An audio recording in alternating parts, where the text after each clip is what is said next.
Hi friends, எல்லோரும் எப்படி இருக்கீங்க? இன்றைக்கி ஒரு கப் பச்சரிசி வச்சு கேரளா ஸ்பெஷல் ரெசிபி ஒன்று பார்க்க போகிறோம்.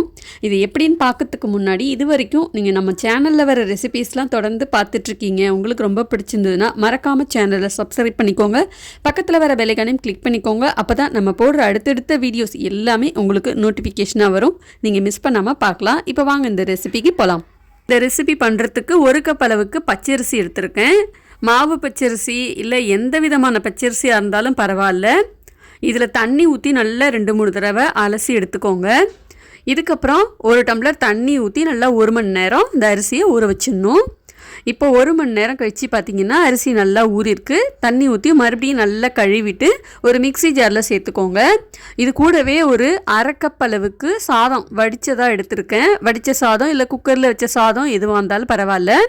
சாதத்தை சேர்த்துட்டு கூடவே ஒரு 2 ஏலக்காவும் வாசனைக்காக சேர்த்துட்டு கொஞ்சமாக தண்ணி ஊற்றி மையாக அரைச்சிக்கோங்க. இந்த அளவுக்கு அரைச்சிக்கோங்க. அரைச்சிட்டு இதை அப்படியே நம்ம வேறு ஒரு மிக்சிங் பவுலுக்கு மாற்றிக்கலாம். அரைச்ச பச்சரிசி மாவு அப்படியே இருக்கட்டும். ஒரு பேனில் ஒரு 2-3 டேபிள் ஸ்பூன் நெய் சேர்த்துக்கோங்க. நெய் சேர்த்துட்டு கொஞ்சமாக ஒரு பாதி சின்ன வெங்காயம் அப்படி இல்லைன்னா பெரிய வெங்காயம் இந்த மாதிரி பொடியாக நறுக்கிட்டு சேர்த்துக்கோங்க. இது கூடவே கொஞ்சமாக நறுக்குன்னு தேங்காய் சேர்த்துக்கோங்க. இந்த மாதிரி சின்ன சின்ன பீஸாக சேர்த்துட்டு நல்லா வதக்கிக்கோங்க. நெய்யிலே நல்லா வதங்கி வரணும். பொன் முருவலாக இந்த அளவுக்கு நல்லா வதங்கி வந்தோன்னே இதையும் அப்படியே எடுத்து வச்சுருங்க. இப்போ ஒரு பாத்திரத்தில் எந்த அளவுக்கு அரிசி எடுத்தீங்களோ அதே அளவுக்கு தான் நான் வெல்லம் சேர்த்துருக்கேன். இது பார்த்திங்கன்னா இனிப்பு கொஞ்சம் மீடியமாக தான் இருந்துச்சு. இல்லை எனக்கு இன்னும் கொஞ்சம் நல்லா அதிகமாக வேணும் அப்படின்னா இன்னொரு அரை கப் கூட சேர்த்துக்கோங்க. சேர்த்துட்டு இந்த வெல்லம் கரையிறதுக்கு மட்டும் கொஞ்சமாக தண்ணி சேர்த்துட்டு இதை நல்லா கரைச்சிக்க தான் போகிறோம். இதில் பாகுபதம்லாம் எதுவும் தேவையில்லை. இந்த அளவுக்கு நல்லா கரைஞ்சதுக்கப்புறம் அரைச்ச பச்சரிசி மாவில் வடிகட்டி வச்சு இந்த மாதிரி வடிகட்டிக்கோங்க.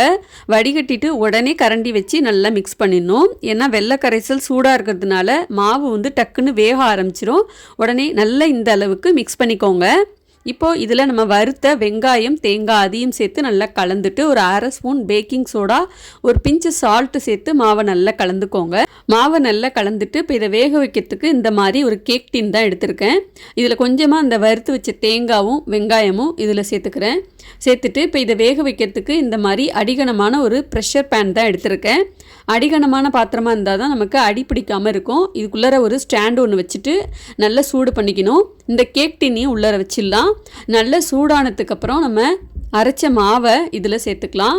சேர்த்துட்டு இப்போ இதை மூடி போட்டு நல்லா வேக வச்சிடலாம். சரியாக ஒரு 20 நிமிஷம் நல்லா வேகட்டும். நல்லா வாசனை வர ஆரம்பித்ததுக்கப்புறம் இந்த மாதிரி கத்தி வச்சு செக் பண்ணி பார்த்துக்கோங்க. நல்லா வெந்துருச்சுன்னா வெளியில் எடுத்து நல்லா ஆற வச்சதுக்கப்புறம் இதை நம்ம டீமோல்ட் பண்ணிக்கலாம். நல்லா ஆறுனதுக்கப்புறம் இந்த மாதிரி சின்ன சின்ன பீஸாக போட்டு நம்ம சர்வ் பண்ண வேண்டியதான். அவ்வளோதான். கேரளா ஸ்பெஷல் கடலத்தப்பம் சூப்பராக ரெடி ஆகிடுச்சு பாருங்கள். ஒரு கப் பச்சரிசி, கொஞ்சமாக வடித்த சாதம், வெல்லம் இதெல்லாம் இருந்தாலே போதும். ரொம்ப ரொம்ப சிம்பிளாக கேரளா ஸ்பெஷல் கடலத்தப்பம் வீட்டிலே செஞ்சிடலாம். நீங்களும் இந்த மாதிரி செஞ்சு பாருங்கள். இது சாப்பிட்றதுக்கு ரொம்ப சாஃப்டாக பஞ்சு மாதிரி ரொம்ப சூப்பராக இருந்துச்சு.